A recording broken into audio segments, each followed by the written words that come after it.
How's it going, folks? Happy Friday. Hope everybody's ready for another Friday night video. I know I am. Before we get to that, though, I want to make sure that everyone subscribes to the channel, likes the videos. If you like the reaction videos that we're doing, you might check out some of our other content, some of our other playlists. We have original stories with scores and music, comedy bits, and we're going to start doing video game reactions in the next few weeks. So please like the channel and check out all of our other content. We would very much appreciate it. So today we're going to watch the Beastie Boys' No Sleep Till Brooklyn video. That's the video I picked for today, and I'm super pumped to watch it. I hope you are too. This was probably, Licensed to Ill is one of my top 10 favorite albums of all time. One of the cool things about being a Beastie Boys fan is if you followed them throughout their career, you kind of changed with them, or at least I did as a fan. This first album, Licensed to Ill, is probably their most juvenile. And as they got older, they matured, both socially and emotionally, and their music changed with them. And so it was fun being a Beastie Boys fan and kind of becoming socially conscious at the same time that the Beastie Boys were. But this first album is nothing but juvenile, call it puerile, whatever you want to call it, absolute, unabashed fun. And I absolutely love it. I had it on tape. I had multiple versions of it on tape, multiple versions of it on CD, because I kept wearing them out. So I'm super excited to watch this video with you. What I think is interesting about this first album, though, if you've not got it yet and you're a Beastie Boys fan, this book by Mike D and by Mike D and Adam Horowitz, it's a fantastic book. It's a huge book. It's got lots of photos and stuff in there. But when you read the section in here about Licensed to Ill, one of the things that you see is that they were kids when they put this out. We're talking late teens, early 20s.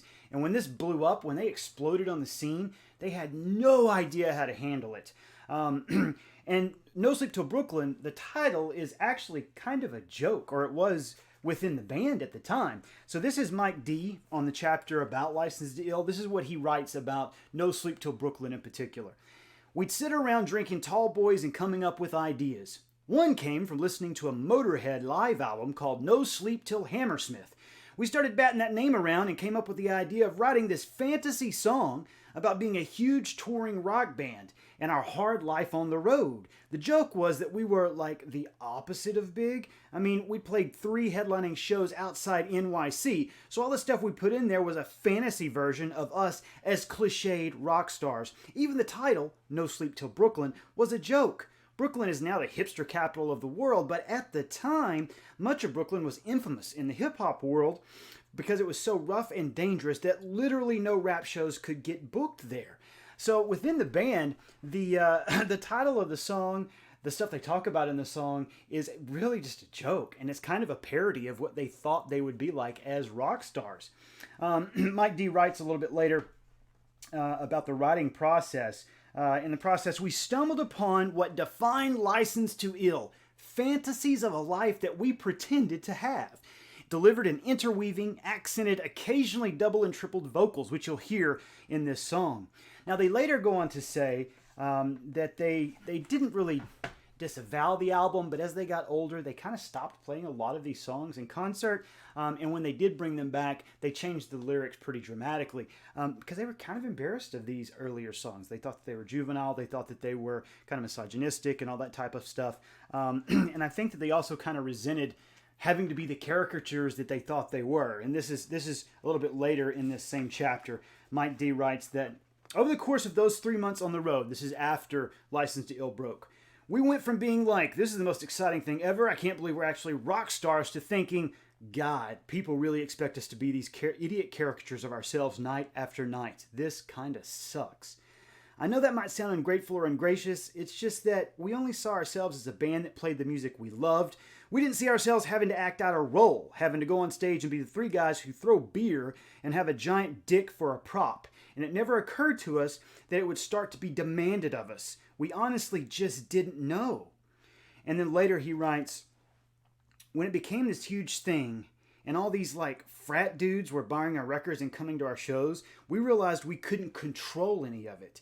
You appreciate anyone who appreciates you, as long as they're genuine to a degree, but we weren't ready for something so big. what the hell just happened and what do we do now?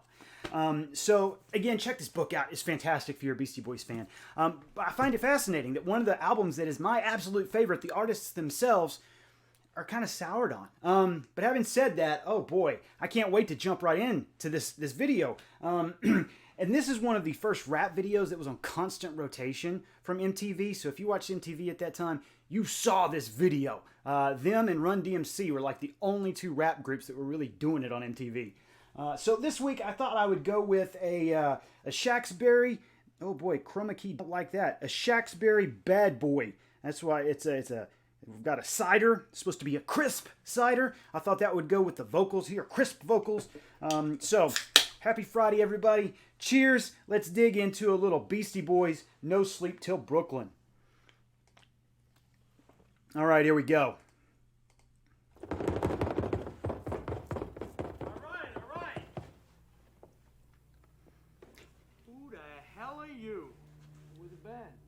The band, where's your instruments? What the? We only play rock music here. Why you dissing, man? Rock and roll! Dude, like, I think we're the band. I've been waiting for you boys all day. Get on stage. No!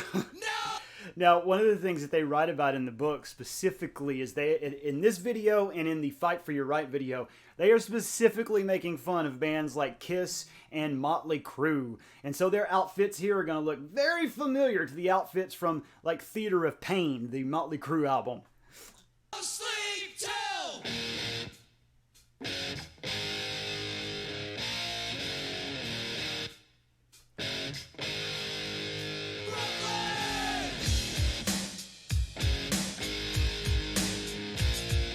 Now, some of you metalheads out there may be thinking, that guitar riff, I mean, I've heard this song, but that guitar riff is very familiar to me. And there's a reason for that.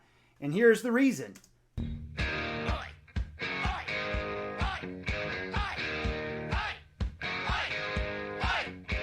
Listen to it again.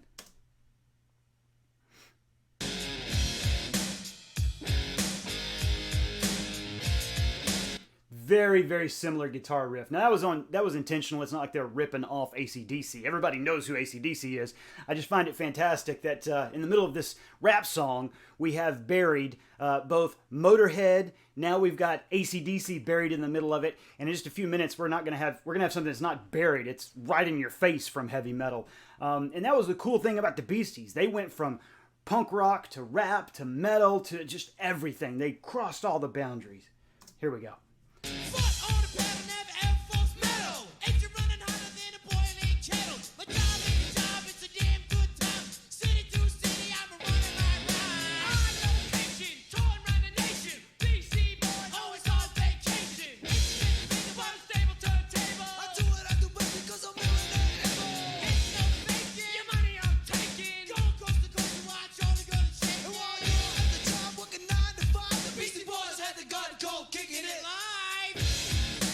Now again, Mike D writes in the book that at the time that they wrote this, they had literally played 3 dates outside of NYC. So the fact that they're writing about playing at the Garden at this point is absolutely hysterical to me. They were still a pretty small act at this point. They were well known in NYC, but that was about it.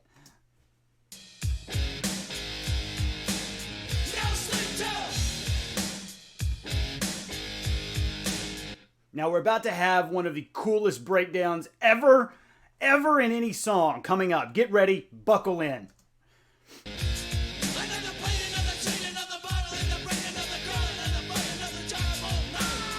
Did you get that? Did you get it? Let's hear it again. That's such a great little breakdown. Come on, rewind for me. There we go.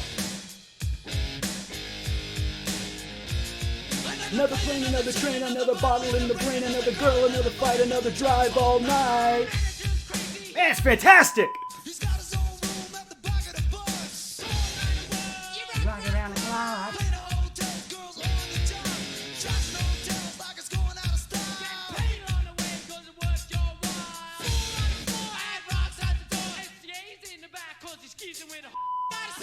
Now, this is one of the lines that they changed in subsequent replayings of this, especially when they would do it in concert. Instead of MCA's in the back skeezing with a whore, they changed it to MCA's in the back with a mahjong board. Again, they became more socially conscious as they got older, which I think is fantastic. They matured as artists. To keep playing these songs, they kind of had to change the lyrics. Mark Knopfler kind of went through something similar with Money for Nothing. There's that bit of homophobia in that song, and he has since changed the lyrics to that and doesn't play it like it used to be played. Yeah, anyway.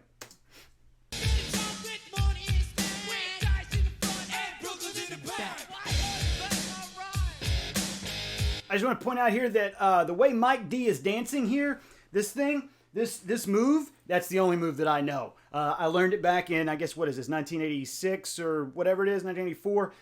And this is the only move that I know. Still, to this day. Occasionally I do one of these things. Occasionally I do one of these. And then hip thrusting. That's it. Those are literally my 3 moves. So I owe that one move to Mike D.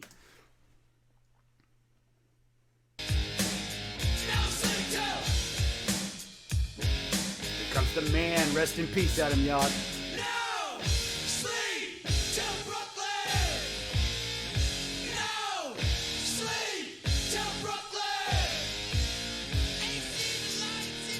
Here he comes.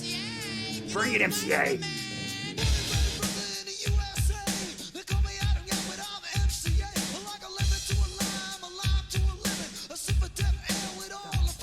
Women. Rest in peace, buddy. Man, that was sad when Adam passed away.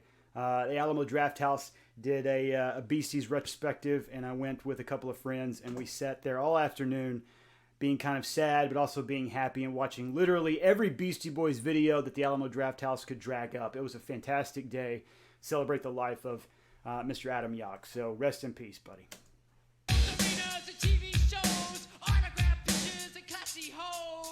That's another line that they changed subsequent viewings. Instead of classy hoes, they put, I think the line is, and autographed pictures of no one knows.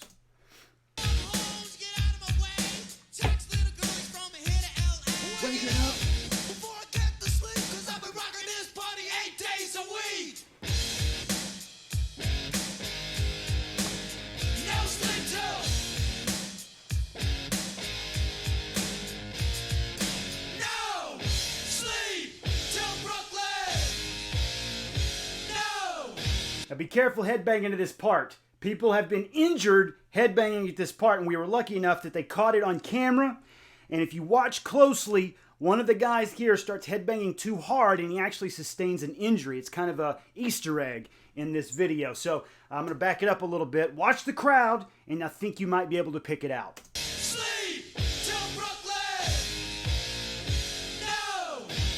Here we go. Oh, boy! His head rolled right off. So you got to be careful with the headbanging.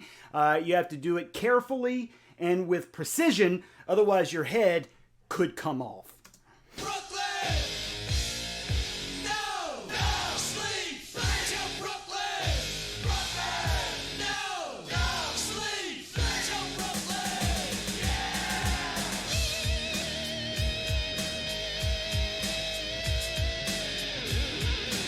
Yeah! All right, so the guitarist we have here, this is Kerry King, the lead guitarist from Slayer, the heavy metal group.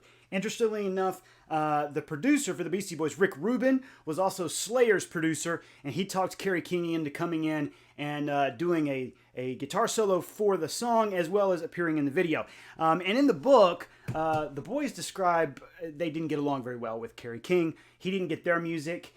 He didn't really get the aesthetic. He didn't get anything that they were doing. And apparently it was pretty awkward working with him. But the guitar solo he does here is just face melting. It's fantastic. And I think when we watched the Panama video, I told you about the Eddie Van Halen toll. I think that was passed in 1066 with the Stamp Act. If you do a huge guitar solo, you owe Eddie Van Halen money. But there are exemptions to it. In 1680, they passed the exemption clause to the Eddie Van Halen toll.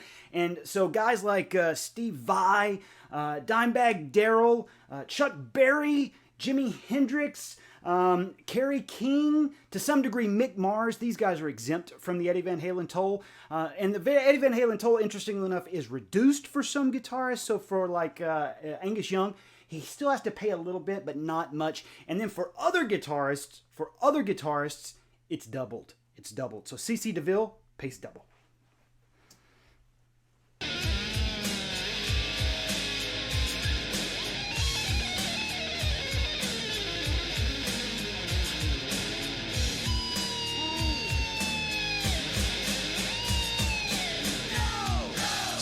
About to get that money.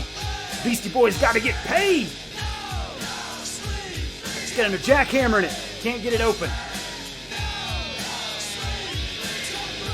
Come on, MCA, get it. Boom! MCA takes care of it.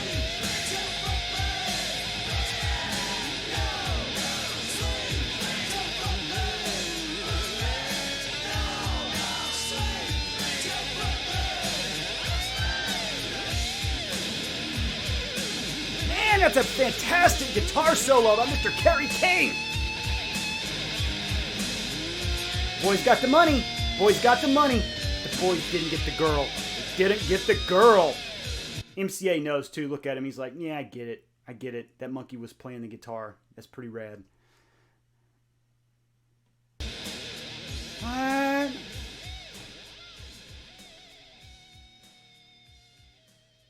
Boom. Oh my God. How about that? A little Beastie Boys action on a Friday to end your week. Here, we're going to stop there. We're not going to do Fight for Your Right. You can do that one on your own. But in any case, Beastie Boys, No Sleep Till Brooklyn, fantastic song, even better video. And again, check out this book. It's a great book. My wife got it for me for Christmas, I think, and I've really, really super enjoyed it. If you're a fan of Beastie Boys, a lot of really cool stuff in there.